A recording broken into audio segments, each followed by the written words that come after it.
Seperti biasa, hari ini kita berjumpa lagi dalam kelas 12 bahasa. Mengawali pembelajaran, kita berdoa terlebih dahulu. Ketua kelas saja? Oke, baik Lutfi, pimpin ke depan untuk berdoa. Oke, yuk.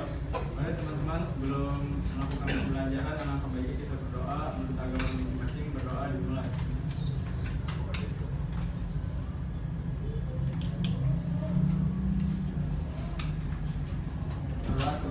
Oke, terima kasih Lutfi sudah memimpin doa teman-temannya. Silakan duduk kembali.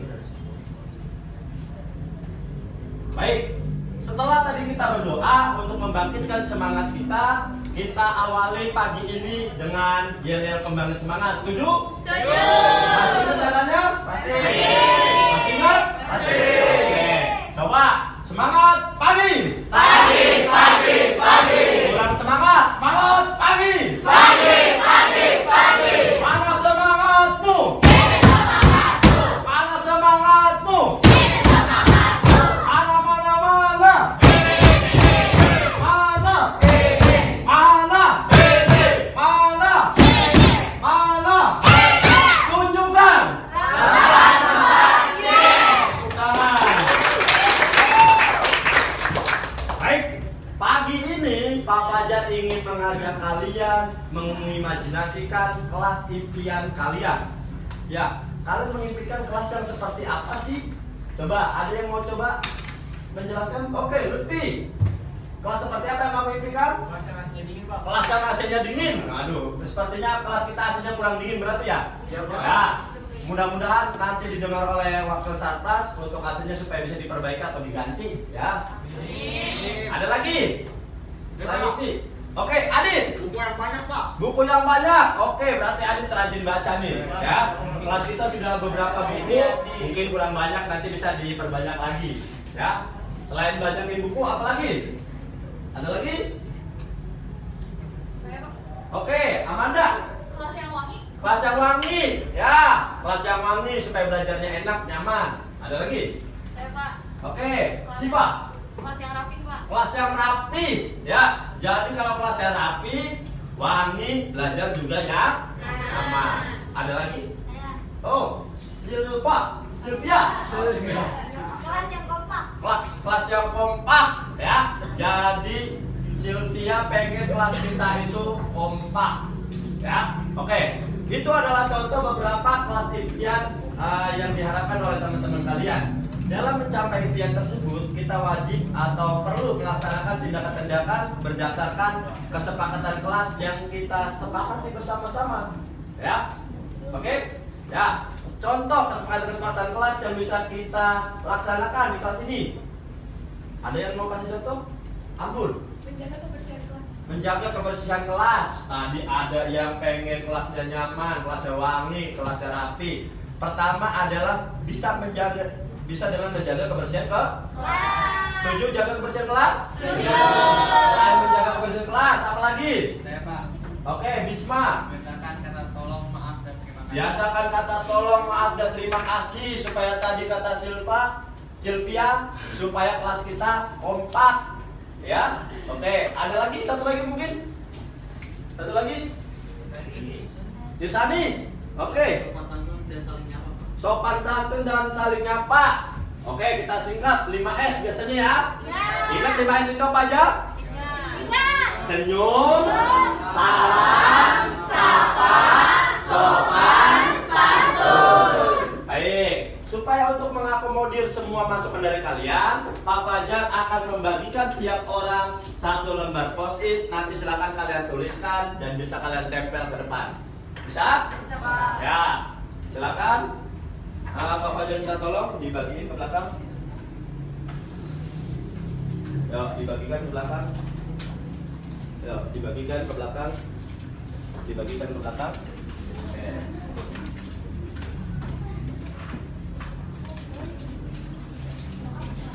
Yuk, dibagikan tiap orang satu-satu.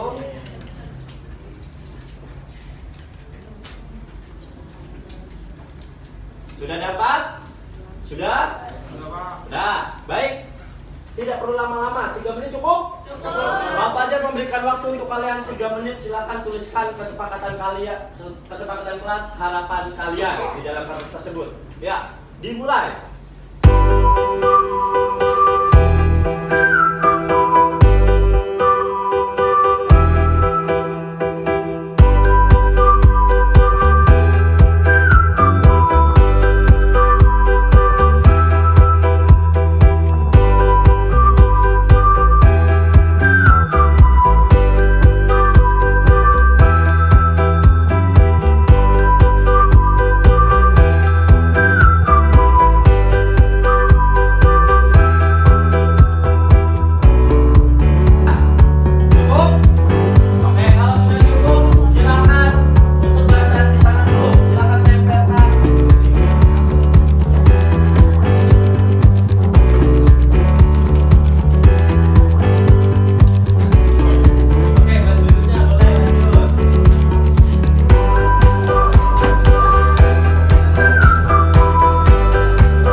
Berdasarkan kesepakatan kelas yang sudah kalian tempel di depan. Sebelumnya Pak Fajar minta tolong, ada sekretaris kelasnya di sini. Hanza, oke. Hanza, Pak Fajar minta tolong untuk disimpulkan.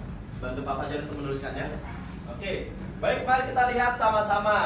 Di sini ada beberapa isian. Budayakan 5S. Tadi ya, betul ya? Betul. Ya. Apalagi nih?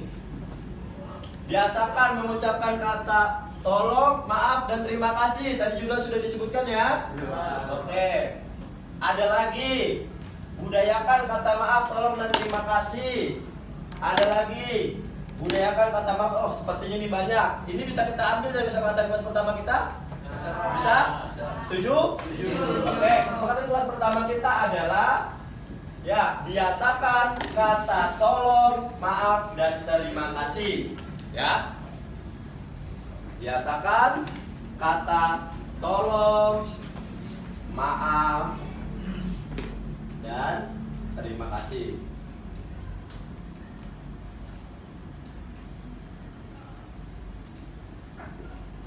Oke, ini adalah kesepakatan kelas pertama kita. Biasakan kata tolong, maaf, dan terima kasih. Bisa kita jalankan? Bisa. Bisa kita laksanakan? Bisa. Oke. Berikutnya. Budayakan 5S, tadi sudah. Budayakan 5S. Oke, bagaimana kalau yang kedua adalah budayakan 5S? Setuju? Setuju? Berarti kesepakatan kelas kedua kita adalah budayakan 5S. Apa aja 5S? Senyum, salam, sapa, sopan, santun. Oke, jadi semuanya harus membudayakan membudayakan 5S tersebut. Setuju? Oke. Kemudian yang ketiga, kelas yang inisiatif, kompak dalam berdiskusi. Oke. Kelas yang kompak, kelas yang disiplin dan bisa diajak kerjasama, kelas yang solid. Nah, kelas yang bekerja sama, intinya adalah kerjasama. Banyak. Bagaimana kalau di keyakinan kelas nomor 3 ini adalah kerjasama dan kolaborasi dalam kegiatan kelompok. Gimana? Setuju ya? Jadi kalau ada kegiatan kelompok, jangan satu atau dua orang yang mengerjakan, harus saling kolaborasi. Oke. Yang ketiga, berarti kerjasama dan kolaborasi pada kegiatan kelompok.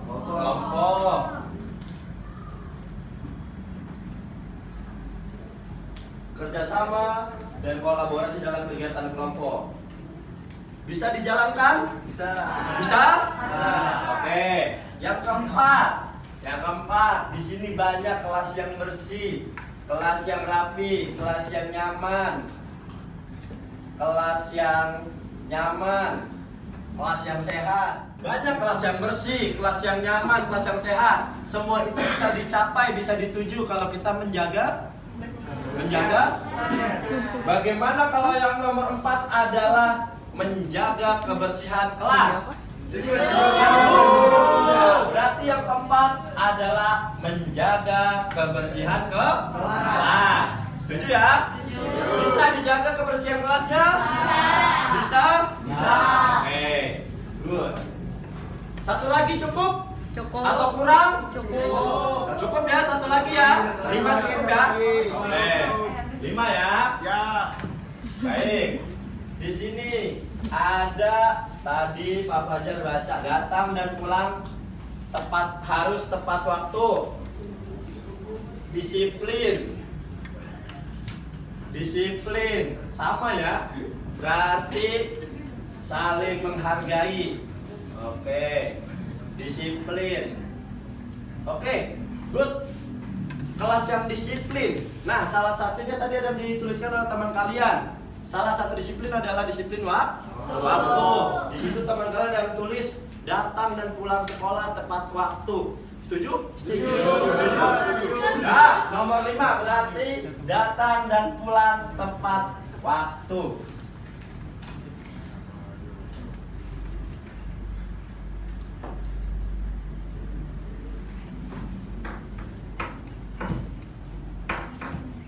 Oke. 5 cukup? Cukup. 5 cukup? Cukup. Oke, kalau menurut kalian cukup, ini juga menurut Pak Fajar cukup. Tepuk tangan buat kalian semuanya. Baik. Ini adalah kesepakatan kelas kita bersama. Mari kita deklarasikan kesepakatan kelas yang telah kita susun bersama-sama ini. Bisa kita ucapkan bersama-sama? Bisa. Bisa? Ya. Pak Fajar bantu menyebutkan, kalian mengulanginya. Bisa? Bisa. Bisa, sorry, ini Pak Fajar tambahin nama kelasnya ya. Iya, Pak. Oke, good. Kita deklarasikan kesepakatan kelas ini bersama-sama. Kesepakatan kelas 12 IBB. Kesepakatan kelas 12 IBB. Kurang semangat, kurang kompak, sekali lagi. Kesepakatan kelas 12 IBB. Kesepakatan kelas 12 IBB. Satu. Biasakan kata tolong, maaf, dan terima kasih. Biasakan kata tolong, maaf, dan terima kasih. Dua. Budayakan 5S. Salam, sapa, sopan, santun. Salah. Senyum, salam, sapa, sopan, santun. Diulangin. Senyum, salam, sapa, sopan, santun. 3. Kerjasama dan kolaborasi dalam kegiatan kelompok. 4. Menjaga kebersihan kelas. 5. 5. Datang dan pulang tepat waktu. Bisa dijalankan? Bisa. Setuju? Setuju. Tepuk tangan buat kita semua.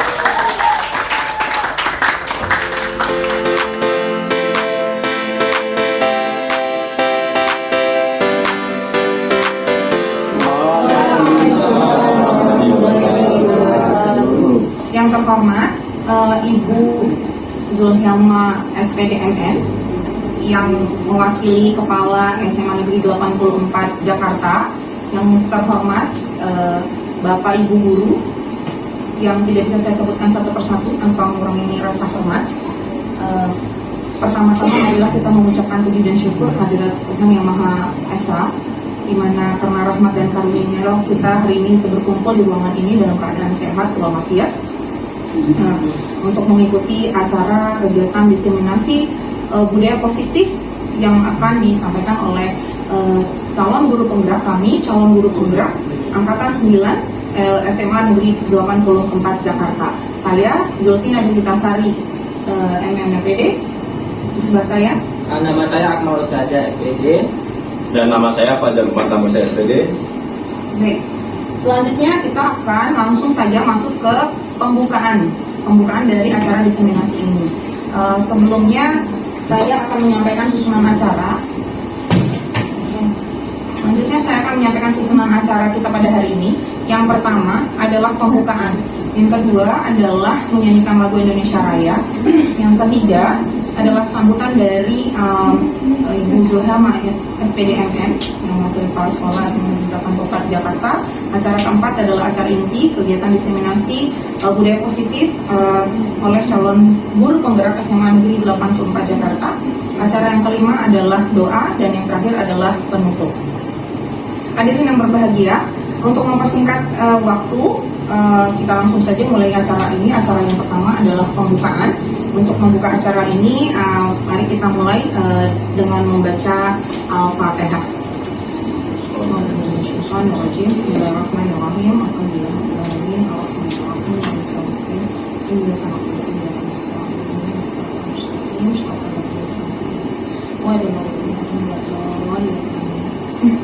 Baik.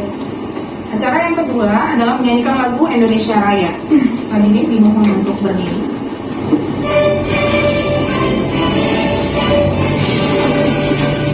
Indonesia tanah airku, tanah tumpah darahku. Di sanalah aku berdiri, jadi pandu hidupku. Indonesia kebangsaanku, bangsa yang tanah airku. Marilah kita berseru, Indonesia bersatu. Hiduplah tanahku, hiduplah negeriku, bangsaku, rakyatku semuanya. Bangunlah jiwanya, bangunlah badannya untuk Indonesia Raya. Indonesia Raya, merdeka, merdeka, tanahku, negeriku yang ku cinta. Indonesia Raya, merdeka, merdeka, hiduplah Indonesia Raya. Indonesia Raya, merdeka, merdeka, tanahku, negeriku yang ku cinta. Indonesia Raya, merdeka, merdeka, hiduplah Indonesia Raya.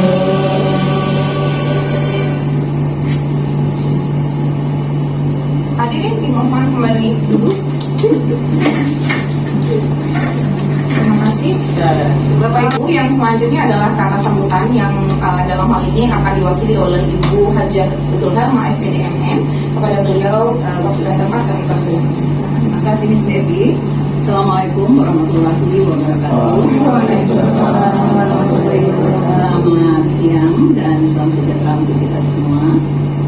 yang terhormat Bapak Ibu calon guru penggerak angkatan 9, Ibu Sulfina Devitasari, MPD, Bapak Akmal Husada SPD, Bapak Fajar Lukman Tambose SPD, dan Bapak Ibu peserta desiminasi budaya positif di SMA Negeri 84.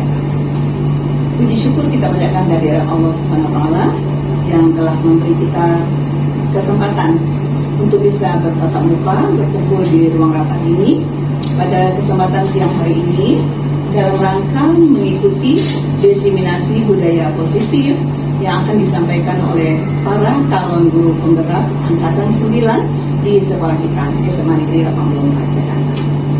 Bapak dan Ibu, kita sudah sering mendengarkan tentang budaya positif, dan kita tahu kita semua telah menerapkan budaya positif itu sendiri di sekolah kita.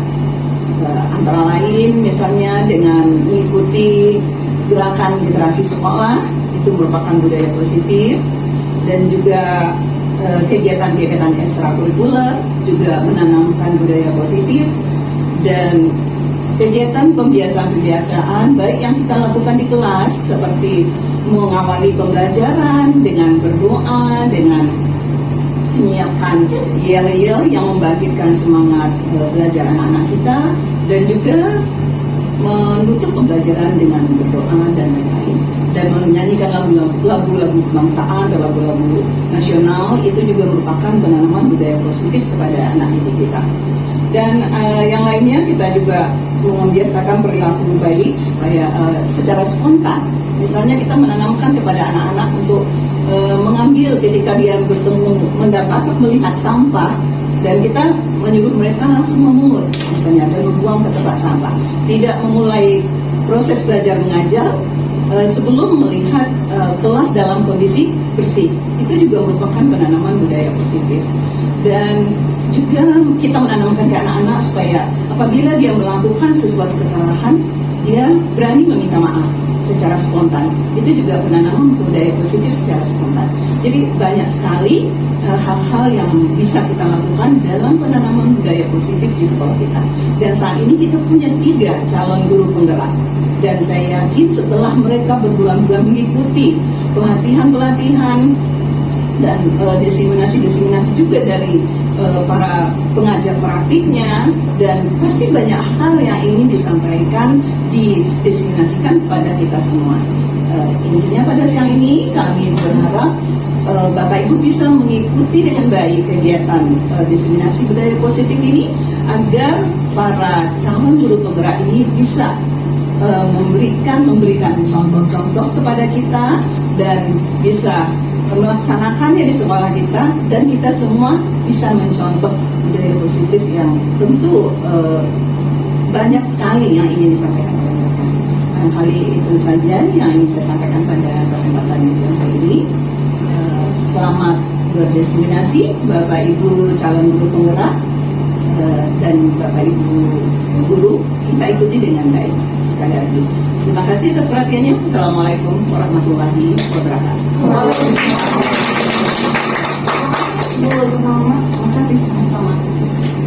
Baik, selanjutnya adalah acara inti. Acara inti kita adalah acara diseminasi budaya positif, materi budaya positif yang kali ini akan disampaikan oleh kami bertiga, calon guru penggerak angkatan 9 dari SMA Negeri 84 Jakarta.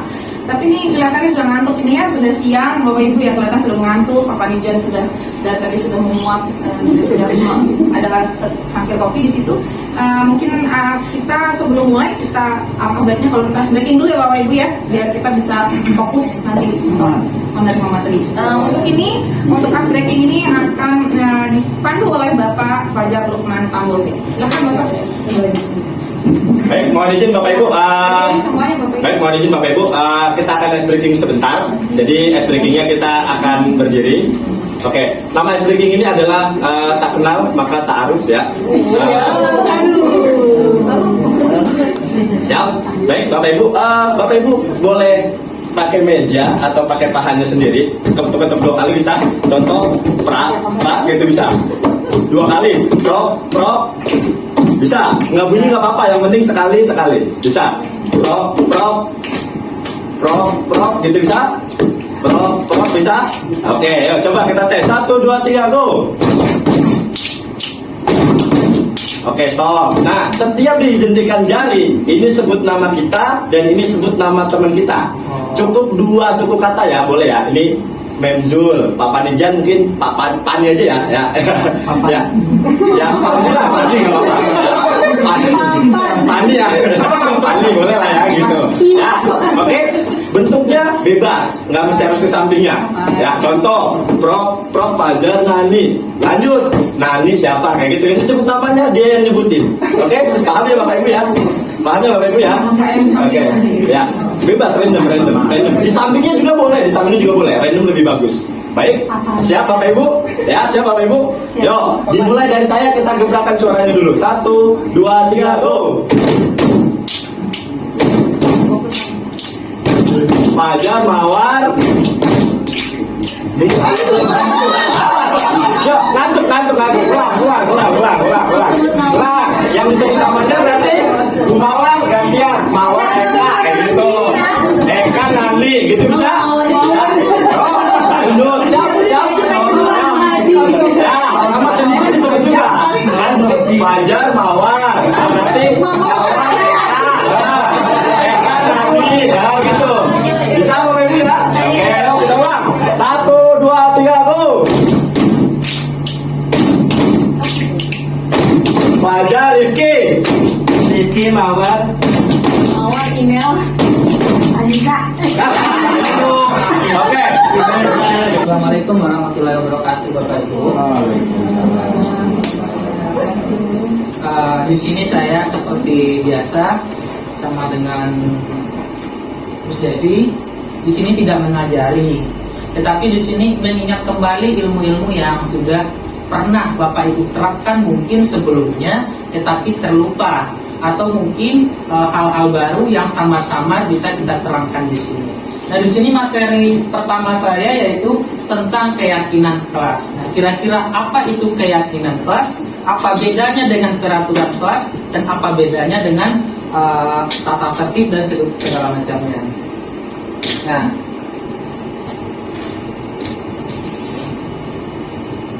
ada pertanyaan Bapak Ibu ya seperti ini. Mengapa keyakinan kelas? Kenapa tidak peraturan kelas saja? Nah, mungkin kita berpikir, kenapa harus keyakinan kelas? Kenapa tidak langsung aja kita buat peraturan kelas? Tidak perlu kita yakini kenapa seperti itu, Bapak Ibu ya. Nah, kita coba lihat. Nah, mengapa kita memiliki peraturan harus menggunakan helm contohnya ya, bila mengendarai roda 2? Nah, kan itu peraturan. Keyakinannya seperti apa? Keyakinannya supaya aman kepala kita. Nah, itulah bedanya peraturan dan keyakinan. Selanjutnya, kalau seandainya hanya peraturan dan kita tidak yakin dengan memakai helm itu adalah aman, apakah kita memakai helm itu berdasarkan kesadaran kita? Tentu tidak. Tentu berdasarkan takut kena tilang 250.000, contohnya seperti itu. Nah, pertanyaan kedua, mengapa kita memiliki peraturan 3M? Menggunakan masker, mencuci tangan, dan menjaga jarak 1,5 meter ketika zaman corona dulu. Ayo. Itu kalau menyangkut peraturan, kita harus melakukannya. Kita takut terkena virus. Kalau takut terkena virus, itu namanya sudah keyakinan. Tapi kalau takut terkena tertangkap Satpol PP contohnya, itu namanya ya, tidak sadar diri. Jadi ya, belum ada kesadaran diri. Baik, selanjutnya, untuk mendukung motivasi intrinsik, kembali ke nilai-nilai atau keyakinan-keyakinan lebih menggerakkan seseorang dibandingkan mengikuti rangkaian peraturan-peraturannya. Jadi artinya di sini keyakinan-keyakinan di diri kita itu lebih menggerakkan diri kita daripada kita mengikuti aturan yang ada. Begitupun siswa, seandainya kita buat seperti ini, siswa harus rambutnya rapi. Nah, keyakinannya apa di rambut rapi itu? Kan mereka katakan seperti ini contohnya, rambut itu tidak pengaruh kok ke kecerdasan saya. Rambut itu tidak memperlihatkan saya cerdas atau berprestasi atau merusak saya berprestasi, tidak. Nah, di sini kenapa mereka harus membuat rambutnya itu rapi? Bahwa di sini keyakinannya rambutnya itu adalah sebuah penampilan sebagai seorang siswa, ya, membedakan dengan orang yang tidak sekolah, contohnya seperti itu. Lanjut. Ini lingkaran pembuatan tentang keyakinan kelas. Pertama ada budaya positif. Nah, dari budaya positif, dari peraturan kelas, maaf, ini kurang jelas di sana. Dari peraturan kelas kemudian berubah menjadi keyakinan kelas, kemudian berubah menjadi lingkungan positif, dan hal terbesarnya adalah budaya positif. Nah, begitulah cara penerapan budaya positif, langkah-langkahnya. Nah, kita bahas dulu tentang keyakinan. Nilai-nilai keselamatan atau kesehatan, itulah yang kita sebut sebagai keyakinan. Nah, hal-hal yang membuat kita selamat atau hal-hal yang membuat kita sehat, itu adalah sebuah keyakinan. Keyakinan yaitu nilai-nilai kebajikan yang universal. Berarti ini universal, yang disepakati secara tersirat dan tersurat, lepas dari latar belakang suku, negara, bahasa, maupun agama. Murid-murid pun demikian, mereka perlu mendengarkan dan memahami arti sesungguhnya tentang peraturan-peraturan yang diberikan. Apa nilai-nilai kebajikan di balik peraturan tersebut? Apa tujuan utamanya? Seperti itu, ya. Dilanjutkan. Setiap tindakan atau perilaku yang kita lakukan di dalam kelas dapat menentukan terciptanya sebuah lingkungan positif. Kalau di dalam kelas yang kita terapkan, contohnya ketegasan yang tidak jelas, contohnya marah-marah, apakah itu lingkungan positif yang akan terjadi? Tidak, ya. Jadi kita tidak disarankan untuk melakukan ketegasan yang seperti itu. Kemudian perilaku warga kelas tersebut menjadi sebuah kebiasaan yang akhirnya membentuk budaya positif. Dalam mewujudkan perilaku warga sekolah yang memiliki budaya positif, hal yang pertama perlu diciptakan dan disepakati adalah membuat keyakinan-keyakinan atau prinsip-prinsip dasar bersama di antara para warga kelas untuk mendapatkan nilai-nilai kebajikan yang disepakati bersama. Contohnya, kalau ada peraturan kelas tidak boleh tidur di kelas, seperti apa kira-kira keyakinan kelasnya? Tertib, belajar dengan tenang, belajar dengan sungguh-sungguh. Kalau peraturannya tertulis tidak boleh tidur di kelas, keyakinannya belajar dengan tertib, seperti itu. Next. Suatu keyakinan akan lebih memotivasi seseorang dari dalam atau memotivasi secara intrinsik, ya. Seseorang akan lebih tergerak dan bersemangat untuk menjalankan keyakinannya daripada hanya sekedar mengikuti serangkaian peraturan yang mengatur mereka harus berlaku begini atau begitu, yang membuat ketidaknyamanan dan keterpaksaan, seperti itu. Artinya di keyakinan ini mereka tidak lagi berdasarkan atas keterpaksaan, tetapi merupakan kesadaran diri untuk bertanggung jawab dan yakin akan apa yang dijalankan itu adalah sebuah hal yang membuat dia selamat dan membuat dia sehat.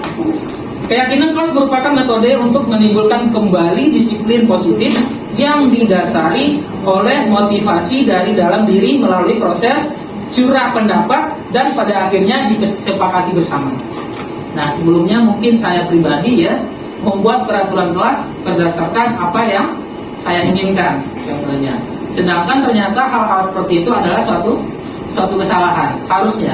Saya harusnya membuat peraturan kelas itu dengan keyakinan-keyakinan yang dibicarakan bersama dengan siswa di kelas tersebut, sehingga siswa pun ikut bertanggung jawab dengan keyakinan-keyakinan yang kita buat dan peraturan-peraturan yang kita buat tersebut. Nah, di sini ada contoh tugas, ya. Bapak Ibu kita cobakan, ya. Materi saya di sini aja. Oke, pertama, jadi kita perhatikan selalu kembalikan buku ke tempatnya. Itu keyakinan apa? Itu peraturan keyakinan masyarakat. Oh iya, selalu kembalikan buku ke tempatnya, itu peraturan ya, Bapak Ibu ya. Keyakinan kelasnya seperti apa? Tanggung jawab. Seperti apa kira-kira keyakinannya? Tanggung jawab. Bertanggung jawab dengan barang Kelas. orang lain atau barang sendiri. Contohnya seperti itu ya.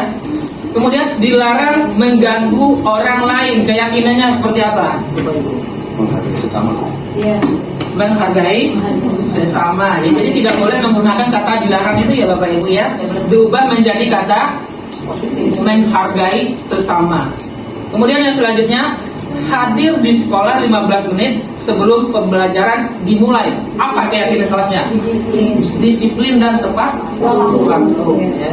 Kemudian dilarang melakukan kekerasan. Apa bahasa? Apa keyakinan kelasnya? Menghargai orang lain. Saling sayang menyayangi. Saling menyayangi atau menghargai orang lain. Kemudian dilarang menggunakan narkoba. Apa keyakinan kelas? Kesehatan. Jaga kesehatan. Ya, gitu ya. Kemudian bergantian atau menunggu giliran. Menghormati hak orang lain. Menghormati hak orang lain atau budayakan antri ya. Gunakan masker. Kesehatan. Apa itu? Keamanan. Ayo, gimana? Gunakan masker. Apa bahasa keyakinannya? Kesehatan. Jaga kesehatan. Ya. Kemudian jangan berlari di kelas atau koridor. Jaga keselamatan. Mari kita lihat jawabannya ya. Next. Ya ini. Selalu kembalikan buku ke tempatnya. Bisa juga dengan kata-kata tanggung jawab atau jaga barang orang lain dan barang milik sendiri. Seperti itu. Nah inilah yang harus kita tulis dalam pembuatan keyakinan kelas. Sebelum kegiatan pembelajaran, bahasa yang kita buat adalah, contohnya kalau inginnya kita kembalikan buku ke tempatnya, maka bahasanya adalah tanggung jawab dengan barang sendiri dan barang orang lain. Gitu. Kemudian lanjut, dilarang mengganggu orang lain. Nah, di sini bahasanya sudah tepat ya, menghormati orang lain. Kita buat dulu keyakinan kelas sebelum kita masuk ke pembelajaran. Selanjutnya, hadir di sekolah 15 menit sebelum pembelajaran dimulai. Nah, apa keyakinan kelasnya? Menghormati orang lain atau berkomitmen, itu bisa juga ya. Atau disiplin atau tepat waktu bisa juga. Nah, itulah yang harus kita buat terlebih dahulu sebelum kita masuk ke pembelajaran di kelas. Kemudian dilarang melakukan kekerasan, keselamatan atau menghormati orang lain ya. Kita tulis dulu keyakinan kelas tersebut bersama-sama dengan siswanya. Lanjut, dilarang menggunakan narkoba, berarti jagalah kesehatan. Bergantian atau menunggu giliran, menghormati hak orang lain atau bersabar. Selanjutnya, gunakan masker, kesehatan dan keselamatan. Jangan berlari di kelas atau koridor, keselamatan dan keamanan.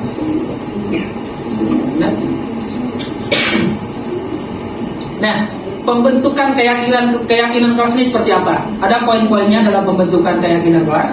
Yang pertama, bersifat abstrak. Ya, bahasanya abstrak. Kalau contohnya seperti tadi, jangan terlambat masuk kelas. Bahasanya seperti keyakinannya seperti ini. Disiplin dan tepat waktu. Ya, itu lebih abstrak daripada jangan terlambat ke kelas, seperti itu ya. Jadi bahasanya itu lebih abstrak dan bisa dipahami dengan bahasa yang lebih baik dan lebih sopan. Kemudian berupa pernyataan universal, ya, bahasa-bahasa yang universal. Kemudian dibuat dalam pernyataan positif, tidak menggunakan kata jangan, ini tidak kita gunakan lagi, dilarang ini itu tidak kita gunakan lagi, Bapak Ibu ya. Hindari kata-kata seperti itu. Kemudian sedikit saja agar mudah diingat, jadi tidak terlalu panjang, ya, sedikit saja biar mudah diingat. Contohnya bertanggung jawab dengan barang sendiri atau barang orang lain. Poinnya sudah tepat. Sesuai dengan kondisi kelas, sekolah, sehingga mudah diterapkan. Kemudian lanjut, semua warga kelas dilibatkan dalam membuat keyakinan kelas. Berarti semua siswa kita libatkan dalam membuat keyakinan kelas tersebut. Contohnya, setiap siswa kita kasih kertas post-it, kita suruh umpamanya kelas seperti apa yang diinginkan di sini. Kemudian kita rangkum kata-katanya itu, disamakan, umpamanya kita taruh di depan, kemudian dibacakan dan kita rangkum menjadi peraturan kelas. Dari peraturan kelas kemudian kita ubah lagi menjadi keyakinan kelas. Itulah proses dalam pembuatan keyakinan kelas. Baik, kita lanjut. Nah, ini contoh keyakinan kelas, ada 3. Datang tepat waktu, 1 ya. Menjaga kebersihan. Kalau peraturannya apa? Dilarang membuang sampah sembarangan. Kalau keyakinannya menjaga kebersihan. Bahkan kata menjaga kebersihan ini tidak hanya terarah pada sampah, bahkan terarah pada kebersihan dirinya, kebersihan hatinya, semua di situ. Jadi bahasanya lebih abstrak dan unik dan lebih universal. Itu yang dimaksud abstrak dan universal tadi. Kemudian yang ketiga, saling menghormati dan menghargai. Peraturan kelasnya seperti apa? Peraturan kelasnya seperti apa kalau saling menghormati dan menghargai? Dilarang memukul. Itu adalah peraturan kelasnya. Dilarang contek, ya. Dilarang berkata kasar, dilarang membuli. Nah, itu termasuk kata yang mengarah kepada peraturan kelas dan keyakinan kelasnya seperti yang tadi. Baik, kita lanjut. Kebutuhan dasar manusia, ya. Kebutuhan dasar manusia itu ada 5. Kita baca dulu ya. Nah, seluruh tindakan manusia memiliki tujuan tertentu. Semua yang kita lakukan adalah usaha terbaik kita untuk mendapatkan apa yang kita inginkan. Ketika kita mendapat apa yang kita inginkan, sebetulnya saat itu kita sedang memenuhi 1 atau lebih dari 1 kebutuhan dasar kita. Nah, Bapak Ibu, ada di sini 5 kebutuhan dasar manusia. Pertama, bertahan hidup.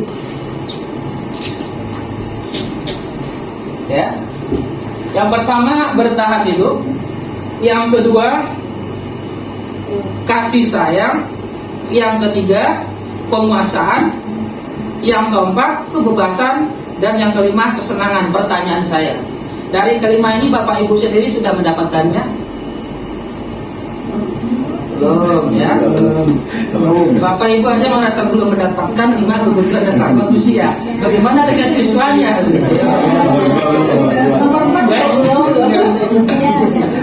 Baik, kita next ya.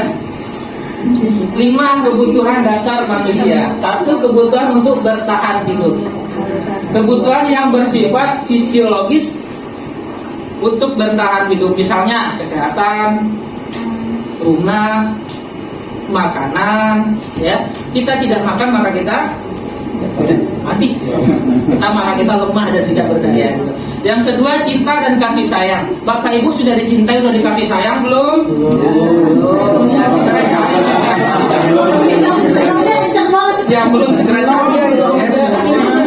Kasih sayang dan cinta ini dari keluarga, dari teman, dari lingkungan, dari saudara, dari orang tua dan lain segala macamnya. Seperti itu Bapak Ibu ya.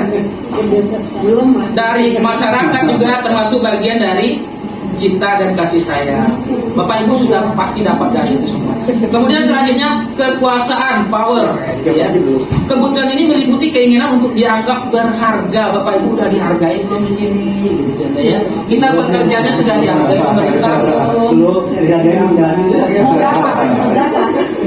Ini contohnya Bapak Ibu ya. Oke, next. Yang keempat, kebebasan, freedom, gitu ya. Pasti Bapak Ibu di sini merasa saya nggak freedom, saya nggak bebas nih. Jam 6 harus datang, jam sekian baru bisa pulang. Apakah itu yang dimaksud dengan kebebasan? Bukan, Bapak Ibu ya.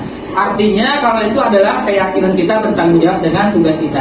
Kebebasan di sini yang dimaksud adalah kemandirian, otonomi, memiliki pilihan dan mampu mengendalikan arah hidup seseorang atau arah hidup sendiri juga bisa ya. Anak-anak dengan kebutuhan kebebasan yang tinggi menginginkan pilihan. Mereka perlu banyak bergerak, suka mencoba-coba, tidak terlalu terpengaruh oleh orang lain dan senang mencoba hal baru dan menarik ya. Anak-anak ini juga sama kita. Yang kelima, kesenangan. Ini yang tadi terakhir saya. Fun ya, kebutuhan untuk mencari kesenangan, bermain dan tertawa. Sama dengan kita, siswa juga memiliki keinginan untuk kesenangan, ada hiburan dan segala macamnya. Mereka juga bisa berkonsentrasi tinggi saat mengerjakan hal yang disenangi. Maka dari itu kita berkewajiban membuat sebuah kegiatan pembelajaran yang menyenangkan untuk siswa. Ini materi terakhir saya itu yuk analisis kasus berikut. Nah, mari kita baca kasusnya. Waktu saya masih ada.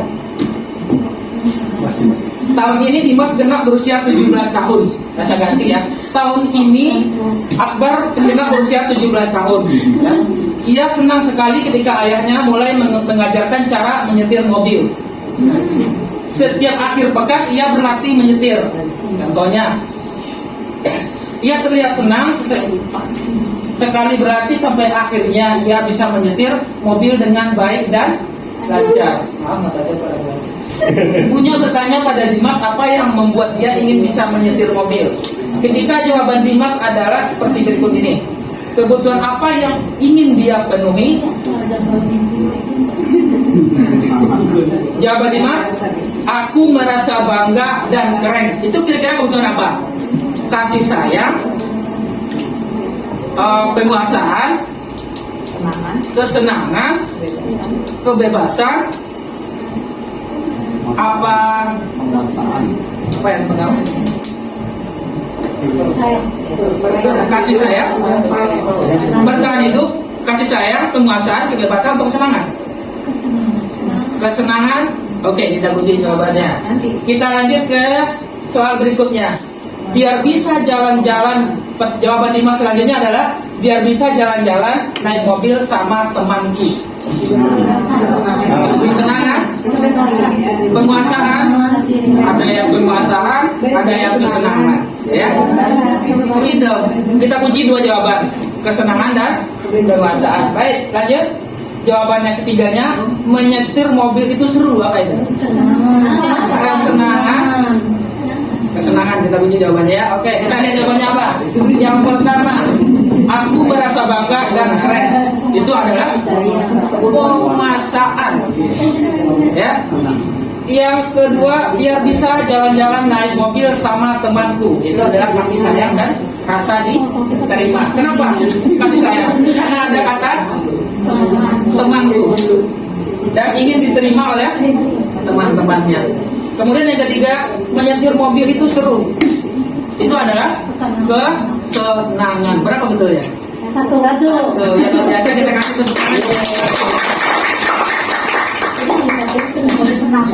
Baik, pertanyaan selanjutnya, apa yang terjadi apabila salah satu atau beberapa kebutuhan dasar anak tidak terpenuhi? Apa kira-kira yang terjadi? Ketika seorang murid melakukan suatu perbuatan yang bertentangan dengan nilai-nilai kebaikan atau melanggar peraturan, hal itu sebenarnya dikarenakan mereka gagal memenuhi kebutuhan dasar mereka. Baik. Sekian materi dari saya. Untuk materi selanjutnya akan diteruskan oleh Bapak Lukman Panjang Tambungan. Terima kasih Bapak Ibu, terima kasih Pak Akmal, terima kasih Miss Devi. Yang terhormat Bapak-bapak sekalian yang saya sayangi serta ibu-ibu sekalian yang menyayangi saya.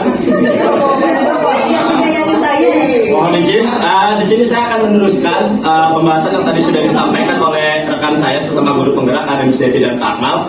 Saya di sini akan membacakan terkait 5 posisi kontrol. Ya, ternyata guru itu punya posisi kontrol loh Bapak Ibu ya. Miss, dilanjut. Ya. Tidak apa-apa. Malu sudah siang Bapak Ibu ya. Kita santai, relax, tenang. Saya timer dulu. Ya. Baik, ternyata Bapak Ibu kita sebagai guru punya namanya posisi kontrol, dan posisi kontrol itu ternyata berdasarkan penelitian dan berdasarkan yang kami peroleh dari guru penggerak itu ada 5 posisi kontrol guru. Salah satunya adalah penghukum, pembuat rasa bersalah, teman, pemantau, dan manajer. Baik, kita lanjutkan Bapak Ibu. Ini adalah posisi penghukum. Seorang penghukum bisa menggunakan hukuman fisik maupun verbal, ya. Jadi Bapak Ibu, hukuman itu tidak selalu terkait fisik. Kadang verbal pun itu merupakan sebuah hukuman, ya. Orang yang menjalankan posisi penghukum senantiasa mengatakan bahwa sekolah memerlukan sistem atau alat yang dapat lebih menekan murid-murid lebih dalam lagi. Guru yang menerapkan posisi penghukum akan berkata, patuhi aturan saya, atau awas, atau kamu selalu saja salah, selalu, pasti selalu yang terakhir selesai. Guru seperti ini senantiasa percaya hanya ada satu cara agar pembelajaran bisa berhasil, yaitu caranya dia. Kira-kira Bapak Ibu, kalau kita jadi guru yang seperti ini, apakah anak kita tambah pintar? Apakah anak itu akan tambah lebih melawan terhadap kita? Oke. Mungkin kita pernah mengalaminya sendiri, atau mungkin saya sendiri pun pasti pernah mengalaminya. Tapi mudah-mudahan setelah hari ini kita bisa berubah dari posisi seperti ini bisa ke posisi yang lebih baik lagi. Dilanjut Pak Akmal. Lanjut. Posisi berikutnya yaitu posisi pembuat rasa bersalah. Pada posisi ini biasanya guru akan bersuara lebih lembut. Ya, pembuat rasa bersalah akan menggunakan keheningan yang membuat orang lain merasa tidak nyaman, bersalah, atau rendah diri. Kata-kata yang keluar dengan lembut akan seperti, ibu sangat kecewa sekali dengan kamu. Berapa kali bapak harus memberitahu kamu ya? Gimana coba kalau orang tua kamu tahu kamu berbuat begini? Di posisi ini murid akan memiliki penilaian diri yang buruk tentang diri mereka. Murid merasa tidak berharga dan mengecewakan orang-orang yang disayanginya. Ya, jadi Bapak Ibu, apakah kita masih berada di posisi ini? Masih seringkah kita melakukan hal tersebut? Jujur saja saya pun masih beberapa kali. Tapi mungkin setelah hari ini saya berharap saya sendiri khususnya serta Bapak Ibu yang ada di ruangan ini bisa lebih meningkatkan diri lagi dari yang mungkin sebelumnya bisa membuat posisi pembuat rasa bersalah. Ini juga akan bisa mematikan kreativitas siswa, bisa mematikan rasa semangat belajar siswa, sehingga siswa akan merasa bersalah dan akan menurunkan rasa semangat belajarnya. Lanjut Pak Akmal. Yang berikutnya yang ketiga adalah posisi teman. Guru pada posisi ini tidak akan menyakiti murid, namun akan tetap berupaya mengontrol murid sesuai melalui persuasi. Posisi teman pada guru bisa negatif ataupun positif. Positif di sini merupakan hubungan baik terjalin antara guru dan murid. Guru di posisi teman menggunakan hubungan baik dan humor untuk mempengaruhi seseorang. Mereka akan berkata, ayo bantu bapak, demi bapak ya. Ayo ingat tidak bantuan bapak selama ini. Ya sudah, kali ini tidak apa-apa, nanti ibu bantu bereskan. Hal negatif dari posisi teman adalah bila suatu saat guru tersebut tidak membantu, maka murid akan kecewa dan berkata, saya pikir bapak atau ibu teman saya. Murid merasakan dikecewakan dan tidak mau lagi berusaha. Hal-hal yang mungkin timbul adalah murid hanya akan bertindak untuk guru tertentu dan tidak untuk guru lainnya. Murid akan tergantung pada guru tersebut. Nah, pertanyaan saya Bapak Ibu, apakah Bapak Ibu sudah berada di posisi ini ataukah sudah lebih lagi levelnya? Jadi mungkin Bapak Ibu terlalu mengajak teman itu, terlalu menganggap siswa itu sebagai teman, sehingga hasil negatifnya adalah saat kita di luar ekspektasi murid tersebut, maka murid tersebut akan bertolak belakang, akan berbalik dari yang tadinya mungkin semangat belajarnya tinggi, namun saat dia merasa tidak ditemani oleh kita, maka murid tersebut justru semangat belajarnya akan lebih menurun. Apakah Bapak Ibu ada di posisi ini? Jujur saya masih beberapa kali melakukan hal seperti ini. Ya, ada beberapa murid yang saya anggap teman, tapi justru mungkin terkadang saat kita terlalu menganggap siswa itu teman, akan ada timbul bumerang sendiri juga untuk kita sebagai guru. Kadang murid tersebut bahkan bisa menganggap kita sepele, murid bisa menganggap kita tidak apa, guru itu pun teman saya apa segala macam. Jadi nilai kewibawaan kita sedikit agak turun di mata siswa tersebut. Baik Bapak Ibu, melalui forum ini mudah-mudahan posisi kita sebagai guru yang tadinya masih berada di posisi teman bisa naik level lagi. Baik, dilanjut. Yang keempat adalah posisi pemantau. Memantau berarti mengawasi. Pada saat ini kita mengawasi, kita bertanggung jawab atas perilaku orang-orang yang kita awasi. Posisi pemantau berdasarkan pada peraturan-peraturan dan konsekuensi.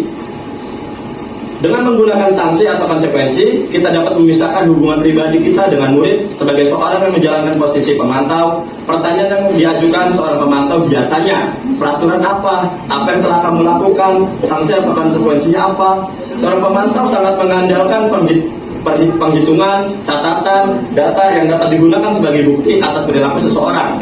Posisinya akan menggunakan stiker, slip catatan, daftar cek. Posisi pemantau sendiri berawal dari teori stimulus respon yang menunjukkan tanggung jawab guru dalam mengontrol murid. Biasanya kalau guru di dalam posisi pemantau, guru itu cenderung lebih disiplin, Bapak Ibu, tidak ada toleransinya. Jadi siswa melanggar peraturan tertentu, konsekuensinya apa? Maka guru tersebut pasti akan berkiblat atau berkaca terhadap peraturan tersebut. Jadi kadang ada kesalahan yang mungkin kita bisa melakukan toleransi terhadap kesalahan tersebut. Tapi kalau kita berada di posisinya pemantau, kita bisa jadi kita tidak mau tahu peraturan seperti itu, ya konsekuensinya harus seperti ini. Padahal hal tersebut jika dilakukan terus-menerus justru akan membuat sekolah itu merasa seperti kaku, tidak nyaman dan tidak menyenangkan, Bapak Ibu. Ya. Kemudian kembali lagi saya mengajak Bapak Ibu berkaca kepada diri sendiri. Apakah kita masih berada di posisi pemantau ini? Jika masih, melalui forum ini saya mengajak Bapak Ibu kembali untuk menempatkan diri kepada posisi yang terakhir, yang mungkin posisi yang paling ideal, yaitu posisi manajer. Menurut saya ini adalah posisi yang ideal. Posisi terakhir manajer adalah posisi di mana guru berbuat sesuatu bersama dengan murid, mempersilahkan murid mempertanggungjawabkan perilakunya, mendukung murid agar dapat menemukan solusi atas permasalahan sendiri. Seorang manajer telah memiliki keterampilan di posisi teman maupun pemantau. Jadi posisi manajer itu penggabungan antara posisi teman dan pemantau, ya Bapak Ibu ya. Dia tetap menegakkan peraturan, tapi dengan cara yang lembut, dengan cara yang lebih soft, supaya anak tersebut tidak merasa kaku banget sih ini guru, ya kan? Tidak kaku banget sih peraturan sekolah, seperti itu Bapak Ibu ya. Kemudian dengan demikian bisa jadi waktu-waktu tertentu kembali kepada kedua posisi tersebut bila diperlukan. Namun bila kita menginginkan murid kita menjadi manusia yang merdeka, mandiri dan bertanggung jawab, maka kita perlu mengacu kepada restitusi. Apa itu restitusi? Tadi sudah dijelaskan oleh Bu Devi, mungkin akan saya jelaskan ulang di sesi berikutnya nanti. Yang dapat menjadikan murid kita sebagai seorang manajer bagi dirinya sendiri. Di manajer, murid diajak untuk menganalisis kebutuhan dirinya maupun kebutuhan orang lain. Di sini penekanan bukan pada kemampuan membuat konsekuensi, namun dapat berkolaborasi dengan murid bagaimana memperbaiki kesalahan yang ada.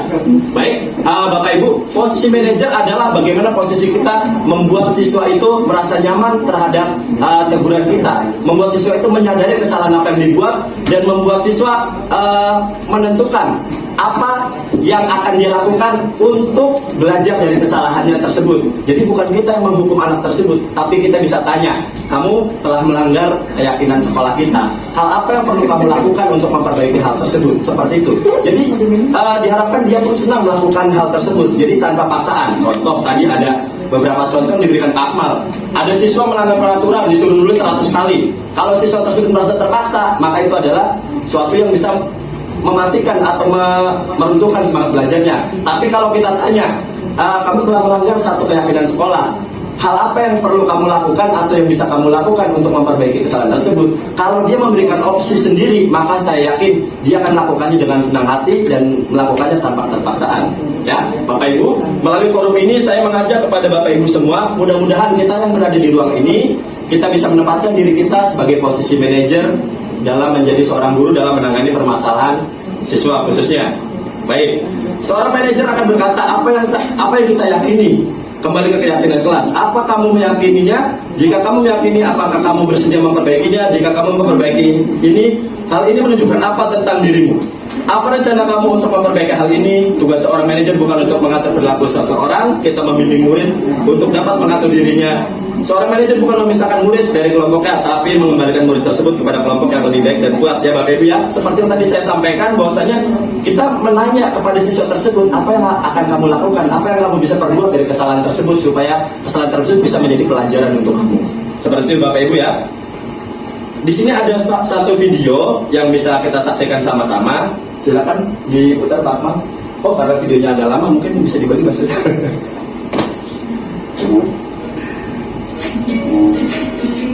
Atau di skip aja videonya? Oh, lanjut. Salam bahagia ibu dan bapak guru hebat dalam menerapkan disiplin positif restitusi. Salah satu yang adalah Posisi kontrol. Inilah posisi adalah proses perjalanan seorang terbaik agar dapat mengenali dirinya. Pada video kali ini kita akan membahas tentang 5 posisi kontrol yang dikembangkan oleh Gaya Wilson dari contoh penerapannya.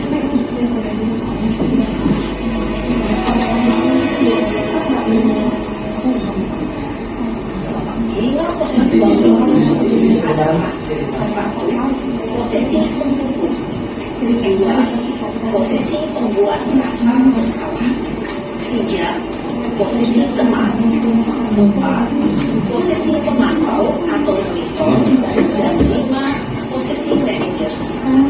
Untuk lebih memahami kelima posisi tersebut, mari kita saksikan kasus Naret yang terlambat hadir di sekolah dan melihat bagaimana kelima posisi kontrol dalam menghadapi masalah tersebut.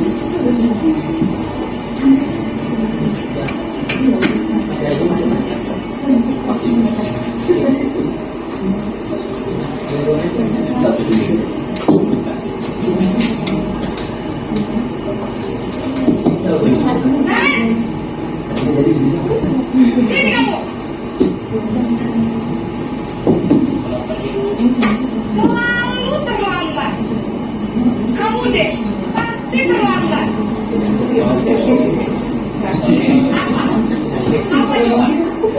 Alasan kamu apa lagi? Kapan sih kamu tidak terlambat? Malas sekali ya kamu jadi anak.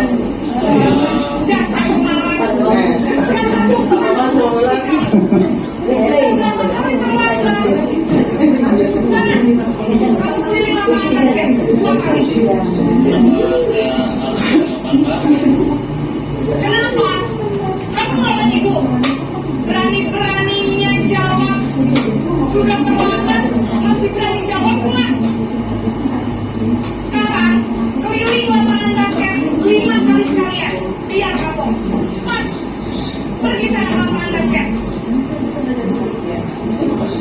Posisi pembuat biasanya berbicara dengan nada tinggi, menghardik, menunjukkan, menyakiti, dan menyindir.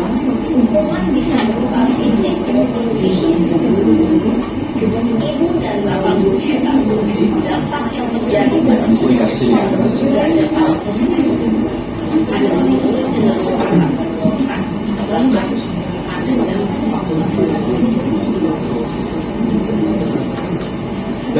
Skip lanjut.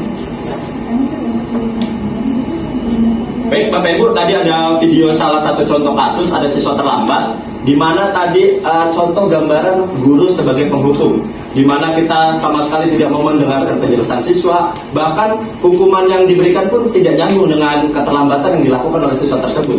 Saat siswa tersebut terlambat, justru hukuman yang diberikan malah akan hukuman fisik, di mana siswa itu dia harus berlari dan sebagainya. Justru apakah hal tersebut bisa membuat siswa tersebut berubah? Menurut saya bisa berubah, tapi mungkin hari itu saja. Tapi mungkin kedepannya pasti akan diulang lagi dan diulang-ulang lagi. Karena posisi penghukum hanya bisa menciptakan suatu ketakutan terhadap orang tertentu. Mungkin kalau tadi bu guru tadi tidak ada, anak tersebut bisa jadi mungkin terlambat lagi dan lain-lainnya. Ya Bapak Ibu, masih banyak video-video yang bakal diputar, tapi nanti kita bisa berdiskusi lebih lanjut di sesi-sesi sebelumnya. Karena ini kebetulan bahasanya diwakilkan. Ya lanjut. Ya baik Bapak Ibu. Ini adalah 5 posisi kontrol, di mana ada identitas gagal, identitas berhasil dan sukses, kemudian kontrol diri dari luar dan kontrol diri dari dalam. Ya, di mana identitas gagal seperti siswa cenderung hanya menghindari hukuman. Ya, penghukum dan membuat merasa bersalah, membuat orang merasa bersalah itu cenderung adalah identitas yang gagal. Ya, di mana siswa tersebut tidak lebih baik, justru malah cenderung akan lebih jauh daripada apa yang kita harapkan. Kemudian identitas yang berhasil, sukses, kontrol dari luar. Kalau kita menempatkan diri kita sebagai teman atau pemantau, mungkin siswa tersebut akan berubah lebih baik. Tapi bisa jadi kalau ada kitanya aja, atau kalau ada kita sebagai temannya atau pemantaunya saja. Tapi kalau kita menempatkan diri kita sebagai manajer, itu akan menjadi identitas diri yang berhasil dari kontrol diri dari dalam diri. Jadi anak tersebut bisa melaksanakan hukuman berdasarkan apa yang dia inginkan, bisa melaksanakan perubahan berdasarkan apa yang dia mau tanpa paksaan, sehingga diharapkan hal-hal tersebut bisa menjadi kebiasaan-kebiasaan yang bisa menjadikan perubahan dalam dirinya tersebut. Baik Bapak Ibu, saya tidak akan menjelaskan panjang lebar terkait ini, bisa dilanjut saja. Oke, di sini ada beberapa pertanyaan-pertanyaan. Siapa yang mengatakan ya? Pertanyaan pertama, saya kecewa sekali dengan kamu. Posisi kontrol apakah kira-kira Bapak Ibu? Pembuat rasa bersalah. Penghukum, pembuat rasa bersalah? Pembuat rasa bersalah, oke. Yakin? Iya. Tidak mau ganti jawaban? Taruhannya 2 juta ini? Oke. Baik, lanjut Bapak Ibu. Kamu tidak pernah benar melakukannya. Ya, kamu tidak pernah benar melakukannya. Kira-kira kontrol diri yang mana? Penghukum. Yakin penghukum? Serius? Tidak mau ganti jawaban? Oke, kita loh. Ya. Soal nomor 3, ayolah lakukan demi ibu atau bapak. Teman, oke. Kita loh. Lanjut. Apakah kamu mau mendapatkan stiker bintang hari ini? Ya. Manajer Pak? Pemantau. Bu Ina pemantau, Bu Eka pemantau. Setuju pemantau? Oke, kita loh. Lanjut. Bagaimana kamu bisa menyelesaikan masalah ini? Manajer? Setuju? Oke, terakhir. Kamu selalu yang paling terakhir. Penghukum atau pembuat rasa bersalah? Penghukum atau rasa bersalah? Oke, coba satu orang, Bu Amrina. Apa ini posisinya? Jangan keroyok aja, tenang. Apa Bu Amrina? Pembuat rasa bersalah. Kita lihat jawaban Bapak Ibu, benar atau salah? Oke. Nah, yang paling atas pembuat orang merasa bersalah. Ya. Oke, yang berikutnya penghukum, ketiga teman, keempat pemantau, kelima manajer, dan terakhir adalah posisi penghukum. Jadi ini adalah gambaran-gambaran yang mungkin kita sebagai guru hilap melakukannya. Ya, semoga setelah gambaran ini kita bisa berubah lebih baik lagi Bapak Ibu ya. Oke, dilanjut lagi Bang. Next. Nah, seperti yang tadi saya tanyakan kepada Bapak Ibu, kira-kira berada di posisi kontrol manakah Bapak Ibu sekarang? Coba saya minta Pak Rifki. Pak Rifki, oh Pak Rifki manajer. Oke, pede sekali Bapak Ibu ya. Oke, baik. Mungkin Bu Mawar mungkin pemantau. Oke, Bu Eka Pembuat rasa. Bu Eka, oh random sesuai moodnya, sesuai kasusnya. Bilang guru BK. Mungkin satu lagi panutan kita, Memzul, ya. Manajer, posisi manajer. Ya. Tepuk tangan buat kita semua. Baik, Bapak Ibu, itu adalah 5 posisi kontrol guru. Berikutnya adalah segitiga restitusi. Apa sih segitiga restitusi itu?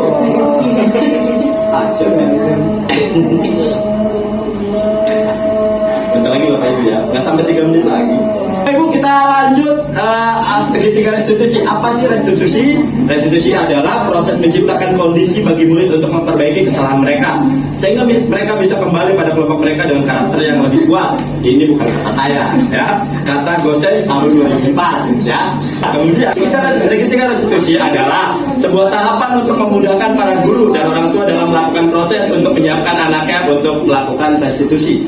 Jadi segitiga restitusi itu adalah cara atau langkah bagaimana guru atau orang tua bisa menyiapkan anaknya untuk melakukan restitusi tersebut.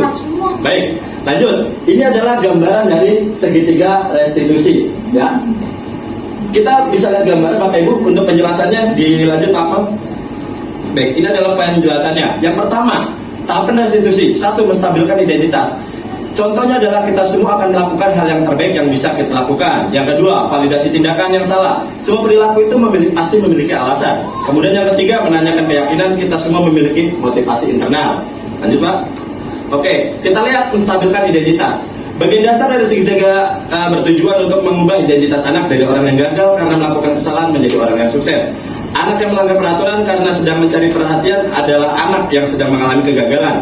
Dia mencoba untuk memenuhi kebutuhan dasarnya namun ada benturan. Kalau kita mengkritik dia, maka kita akan tetap membuatnya dalam posisi gagal. Kalau kita ingin dia menjadi reflektif, maka kita harus meyakini si anak dengan cara mengatakan kalimat-kalimat contoh seperti ini. Berbuat salah itu tidak apa-apa. Tidak ada manusia yang sempurna. Saya juga pernah melakukan kesalahan seperti itu. Kita bisa menyelesaikan ini. Kamu berhak merasa begitu. Bapak atau ibu tidak tertarik mencari siapa yang salah, tapi mencari solusi dari mana masalah ini. Seperti itu Bapak Ibu ya, yang pertama.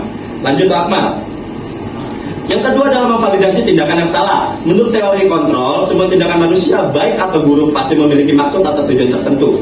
Seorang guru yang memahami teori kontrol pasti akan mengubah pandangannya dari teori stimulus respon ke cara berpikir proaktif yang mengenali tujuan dari setiap tindakan. Kita mungkin tidak suka sikap seorang anak yang terus-menerus merengek, tapi bila sikap itu mendapat perhatian kita, maka itu telah memenuhi kebutuhan anak tersebut. Kalimat-kalimat di bawah ini mungkin terdengar asing buat guru, namun bila dikatakan dengan nada-nada tanpa menghakimi akan memvalidasi kebutuhan mereka. Contohnya Bapak Ibu, padahal kamu bisa menyelesaikan yang lebih buruk dari ini ya. Kemudian kamu pasti punya alasan melakukan itu. Kamu patut bangga pada dirimu sendiri karena kamu telah melindungi sesuatu yang penting buatmu. Kamu boleh mempertahankan sikap itu, tapi kamu harus menambahkannya sikap yang baru. Lanjut Pak Akmal. Lanjut. Yang terakhir adalah menanyakan keyakinan. Teori kontrol menyatakan bahwa kita pada dasarnya termotivasi secara internal. Ketika identitas sukses telah tercapai, langkah 1 dan tingkah laku yang salah telah divalidasi langkah 2, maka anak akan siap untuk dihubungkan dengan nilai-nilai yang dia percaya dan berpindah menjadi orang yang dia inginkan. Pertanyaan-pertanyaan di bawah ini menghubungkan keyakinan anak dengan keyakinan kelas atau keluarga. Contohnya, apa yang kita percaya sebagai kelas atau keluarga? Apa nilai umum yang telah kita sepakati? Ayo, bayangkan kita sebagai kelas yang ideal. Apa bayangkan kita sebagai kelas yang ideal? Terakhir, kamu mau jadi orang yang seperti apa kalau anak tersebut membuat kesalahan? Dilanjut Pak. Ya. Jadi itu adalah beberapa contoh dalam melakukan tindakan restitusi. Ini restitusi untuk kita bersama. Oke, baik Bapak Ibu, demikian adalah materi terkait segitiga restitusi. Berikut ini adalah refleksi terkait kegiatan yang telah kita lakukan dari awal hingga saat ini. Yang pertama, hal baru apa yang mengubah paradigma saya dan yang saya dapatkan setelah mengikuti kegiatan ini? Coba mungkin saya minta Bu Elvira mungkin. Ya. Segitiga restitusi. Segitiga restitusi semua. Terkait dari awal sampai akhir sini. Oke, yang memperhatikan saya adalah bagaimana sebagai tadi menanggapi sikap anak ya, Ya, Bu. manajer, hukum, seperti itu. Cukup? Oke, yang nomor 2 mungkin Pak Akmal mau ditanyakan. Nomor 2 itu pertanyaannya, perasaan apa yang muncul selama mengikuti sesi ini, khususnya mengenai makna disiplin dan motivasi intrinsik. Bagaimana perasaannya Bapak Ibu? Apakah senang, sedih, kecewa, bahagia, lapar, ya,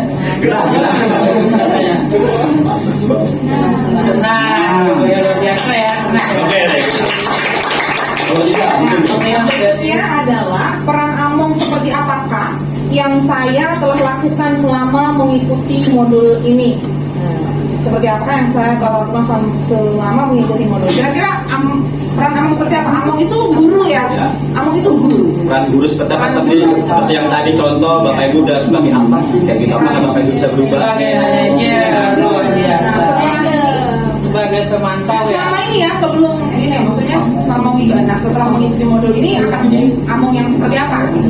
Jadi yang dari sebelumnya seperti apa, kemudian setelah mengikuti pelatihan ini yang maksudnya diseminasi ini akan menjadi Among yang seperti apa kira-kira? Manajer. Perbedaannya ke arah manajer. Ya, sebenarnya Bapak Ibu untuk peran 5 posisi kontrol guru itu sebenarnya kalau peran yang pertama penghukum dan pembuat rasa bersalah itu memang pada umumnya lebih banyak efek negatif atau dampak negatif yang akan dirasakan dialami oleh anak gitu ya. Tapi posisi teman, posisi pemantau dan posisi manajer itu masih memiliki dampak positif gitu loh. Terutama peran manajer ya, karena peran manajer ini adalah peran yang paling ideal yang sesungguhnya sebaiknya kita terapkan untuk melatih kemandirian anak dalam berpikir, mencari solusi atas permasalahan yang dia hadapi. Jadi kita meletakkan tanggung jawab pada diri mereka sendiri, menumbuhkan rasa motivasi dari dalam diri sendiri untuk bagaimana mereka bisa berubah menjadi pribadi atau karakter yang lebih kuat, karakter yang lebih baik. Ya, semoga kita semua Bapak Ibu bisa setelah setelah diseminasi ini, setelah apa-apa yang kami sampaikan terkait penerapan budaya positif di sekolah, ada manfaat-manfaat yang bisa kita ambil dari kegiatan kita hari ini. Untuk bisa kita terapkan, untuk bisa menjadi guru yang lebih baik, guru yang lebih berpihak kepada murid sesuai dengan filosofi pendidikan oleh Ki Hajar Dewantara, menunjukkan atau menunjukkan keberpihakan kepada murid. Sekian saja kegiatan diseminasi kita hari ini Bapak Ibu. Semoga apa-apa yang kita dapatkan dari pertemuan hari ini bisa membawa banyak manfaat bagi kita semua. Salah dan khilaf adalah bagian dari kekurangan kami. Untuk itu kami mohon maaf yang sebesar-besarnya. Sekali lagi terima kasih Bapak Ibu atas perhatian dan supportnya, dukungan bagi kami guru penggerak.